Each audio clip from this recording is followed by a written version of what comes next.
Assalamualaikum warahmatullahi wabarakatuh. Saya Poppy Novitasari dari Prodi Pendidikan Akuntansi Universitas Muhammadiyah Sumatera Utara. Nah, saya akan menjelaskan tentang audit laporan keuangan dan tanggung jawab auditor.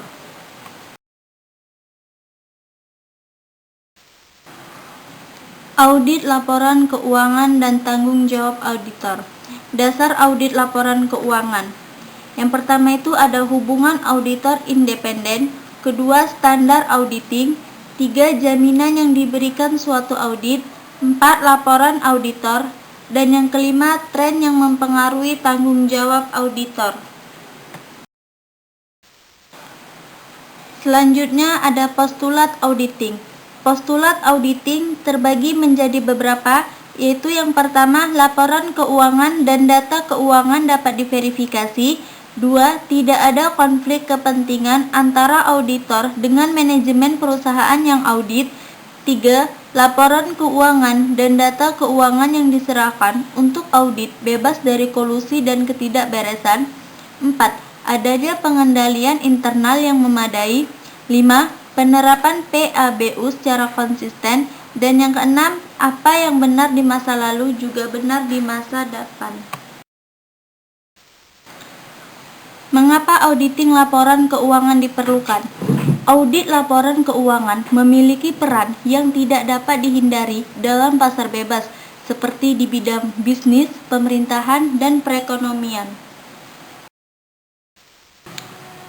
Dasar audit laporan keuangan. Nah, dasar audit laporan keuangan ini dibagi menjadi 5 bagian. Yang pertama itu hubungan antara akuntansi dan auditing. Kedua, verifiabilitas data laporan keuangan. 3. Perlunya audit laporan keuangan. 4. Manfaat ekonomik suatu audit. Dan yang kelima, keterbatasan laporan keuangan auditan. Hubungan antara akuntansi dan auditing.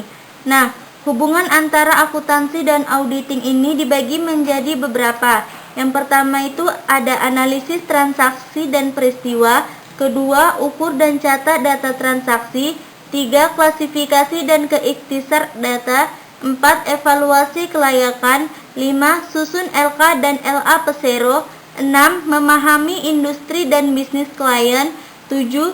Dapatkan dan evaluasi bukti yang terkait dengan keuangan. 8. Verifikasi LK apakah sesuai dengan PABU. 9. Berikan opini dalam laporan auditor. 10. Kirim LA ke klien.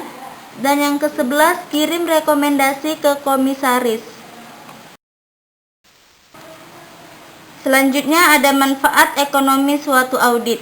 Manfaat ekonomi suatu audit ada 3, yaitu yang pertama akses ke pasar modal, 2. Biaya modal yang lebih rendah, dan yang ketiga mencegah inefisiensi dan kecurangan. Selanjutnya, hubungan standar auditing dan prosedur auditing.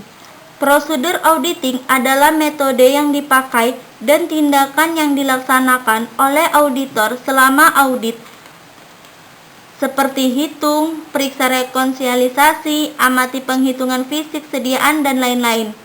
Standar auditing diterapkan pada setiap penugasan, sedangkan prosedur auditing bervariasi untuk setiap penugasan.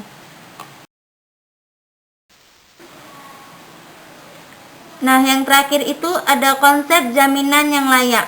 Konsep jaminan yang layak itu ada 3, yaitu yang pertama, bahwa laporan keuangan bebas dari salah saji material.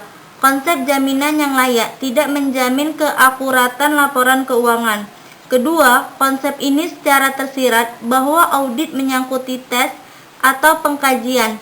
Ketiga, konsep ini juga secara tersirat menyatakan bahwa LK manajemen mencakup estimasi dan ketidakpastian.